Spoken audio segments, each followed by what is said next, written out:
The former NFL player slammed to the ground during his arrest in Henry County is now filing a lawsuit. Desmond Marrow's lawyers accuse the Henry County government of a mass cover-up, and you might remember this video from April. It shows 3 Henry County officers arresting Marrow, and you can see one of the officers lifts his right leg and then he is thrown to the ground. Another officer kneeling near his head grabs him by the throat. The officers claim that he was resisting arrest, and he was originally charged with obstructing an officer and reckless driving.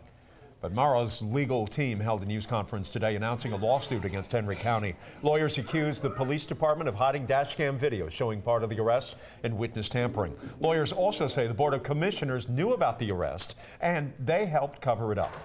Everybody was involved. We have emails where they're talking about, we hope this just goes away.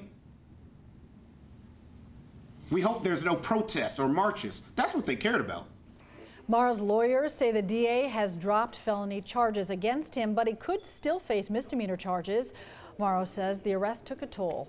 Every time I see a police officer, I urinate on myself, or I have an anxiety attack, or my son want to play with his cop cars and it's killing me, but he having the time of his life, and it's like I can't even tell him what's going on. The officer seen in the video choking Marrow was fired in May. 11 Alive reached out to Henry County government for a comment after the press conference today. Henry County says it does not comment on pending or ongoing litigation.